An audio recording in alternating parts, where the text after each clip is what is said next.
Hi, I'm Bob with the Windsor Cartridge Group. Thanks for joining us today as we discuss the Cadet 7, the Admiral 8, and of course the Clipper 12. Now the nice thing about these three pieces of equipment is literally if you know one, you pretty much know them all. Now looking at the front of the machine, whether it be the Cadet 7, the Admiral 8, or the Clipper 12, you'll see the accessory ports. First one's going to be for the vacuum, the second one's going to be for the solution itself. Now I'd also like to point out when it comes to the vac shoe itself, it's important to make sure you're choosing a unit where the vac shoe and the brush operate independently. Now the reason why is because there's not an even floor anywhere. So if we have a rigid vac shoe, you'll probably catch the highs, but you're going to miss the lows, which will lead to streaking down the road because of inconsistent dry times. The easiest way to figure that out, simply grab the vac shoe, pull up on one side, see if it's spring loaded. Try that before you actually buy an extractor because again, if the vac shoe and the brush don't operate independently, you're not going to get the results that you're hoping to achieve. Let's go and take a look at the brush at this point. To remove the brush, whether it be the Cadet 7, the Admiral 8, or the Clipper 12, remember, if you know one, you know them all.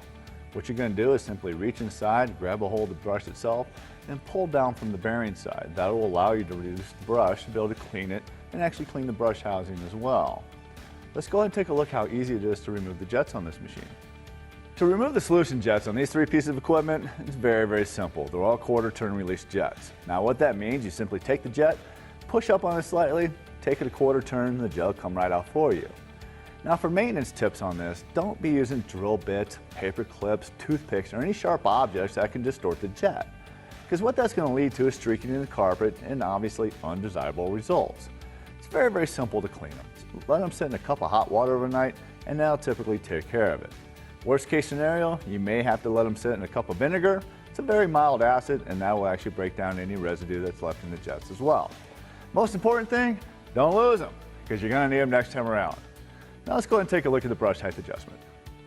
Now the important thing to remember is how to properly adjust your brush height. Now there's a lot of confusion around this. So what we recommend is simply turn your brush switch on.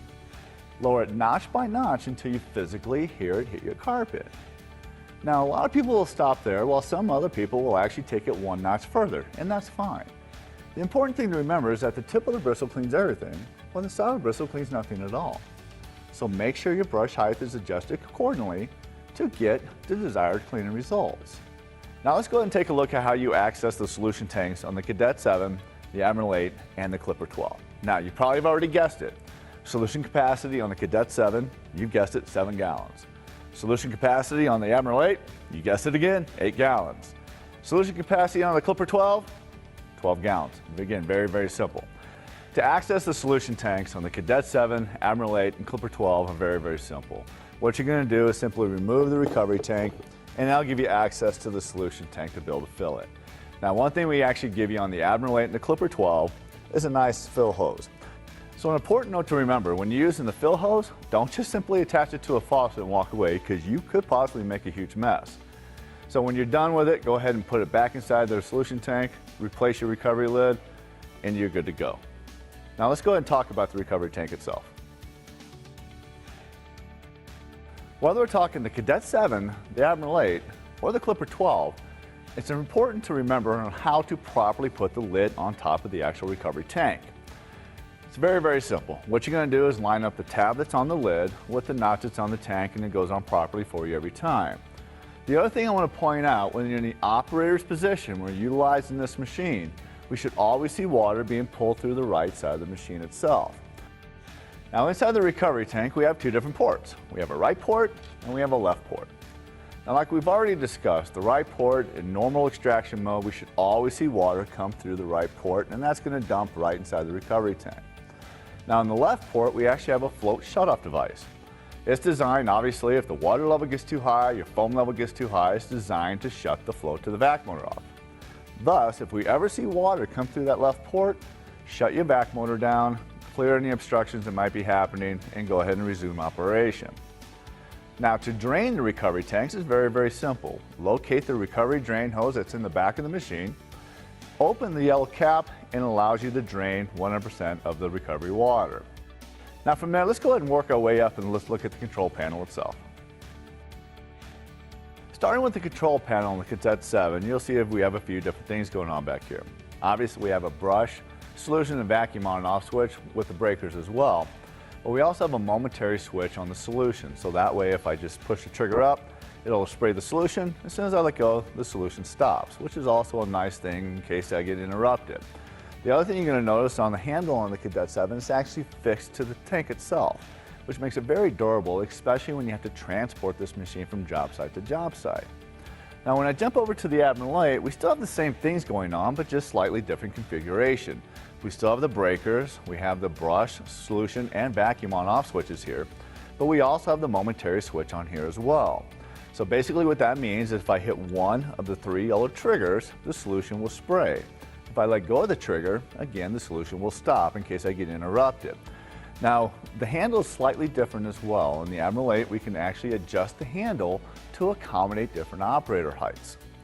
Now, if I take you over to the Clipper 12, it's the same deal as the Admiral 8, meaning we have the breakers here, we have the on-off switches for the brush, vacuum, and solution, and again, momentary as well, so you know if I hit one of the three triggers, the solution will spray. If I let go of them, the solution stops. Now, one of the nice features of the Clipper 12 is the fact I can take the handle and flip it to the other side.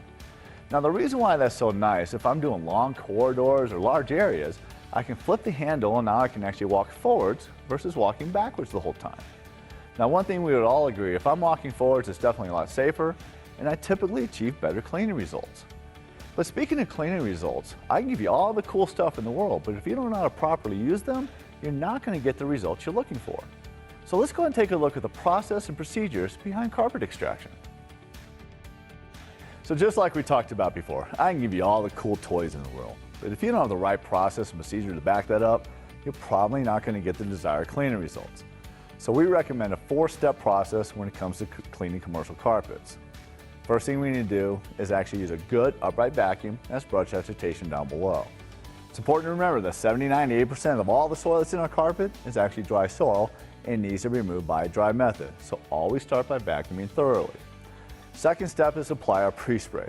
Now yes, there's a lot of folks out there using a 1 gallon or even a 2 gallon pump-up pre-sprayer, which actually works okay, but it doesn't work as well as this machine, but let me tell you why. This machine comes standard with a 50 psi pump, has a fixed jet that's angled perfectly every time.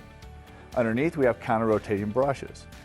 Now what the counter-rotating brush is designed to do is actually lift that nap a little bit so we can get all this stuff down here you normally can't get and get it to the top and get it out. And trust me, that will keep your carpets fresher a lot longer. Now if we've done the first two things correctly, the only thing this machine is really doing is just rinsing all that soap and stuff back out of the carpet. Now it's important to remember, don't use just water. Hard water removes about 15% of all the stuff we put in, soft water about 30%, but extraction rinse about 90 plus. So again, use your extraction rinse and it'll turn out really well for you. The last thing we're going to do is actually dry the carpet. The quicker we can dry it, it eliminates mold, mildew, and things of that nature, also streaking and, by the way, spots from coming back. We can actually take the wicking effect out of the equation just by using a blower. So until next time, when you think of the Windsor Cartridge Group, think of Bob. Better operating budgets.